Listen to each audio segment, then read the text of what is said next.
வர கிளைண்ட் வந்து நம்மள்ட்ட கேட்குறாங்க, சார் சித்தா மெடிசனில் சித்தா ப்ரொப்ரேட்டரி ட்ரக்ஸ் கொடுக்குறாங்க, வெஸ்டர்ன் மெடிசனில் சிந்தட்டிக் ட்ரக்ஸ் கொடுக்குறாங்க, ஹோமியோபதின்னு சொல்லிட்டு ஹோமியோபதி பில் கொடுக்குறாங்க.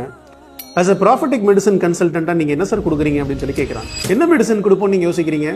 தொழுகை தாங்க. தொழுகையை தவிர ஒரு சிறந்த மெடிசன் இல்லை. தொழுகையை பற்றி எல்லாம் சொல்லும் பொழுது பரிகாசமாகவும் விளையாட்டுத்தனமாகவும் எடுத்துகிட்டு இருக்காங்க அப்படின்னு சொல்லி எல்லாம் சொல்கிறான். அதுக்கு காரணம் என்னென்னா, தொழுகையை பற்றின அறிவு அவங்களுக்கு போதுமான அளவு இல்லைன்றதுனால அவங்க அந்த மாதிரி எடுத்துகிட்டு இருக்காங்கன்னு சொல்கிறாங்க. சூரத்து தக்வீரில் அல்லாஹ் தெளிவாக சொல்லி காமிக்கிறான், இன்னஹு லகவுலு ரசூலின் கரீம் அப்படின்னு சொல்லி. இந்த குர்ஆன் மிகவும் கண்ணியம் வாய்ந்த தூதுவர் ஜிப்ரீல் அலைஹிஸ்ஸலாம் மூலம் வந்தது அப்படின்னு சொல்லி அல்லாஹ் சொல்லி காமிக்கிறான். அதோடு மட்டும் சொல்லாமல் தி கூவத்தில் இந்ததில் அர்ஷி மக்கீன் அப்படின்னு சொல்கிறான். சக்தி மிக்கவர், அர்ஷுக்குரியவனிடம் பெரும் பதவியுடையவர்னு சொல்றான். இதுல பெரிய மீனிங் இருக்கு. ஏன் பல பேர் இருக்கு, அல்லாஹ் பல பேரை சொல்லியிருக்கலாமே இந்த இடத்துல.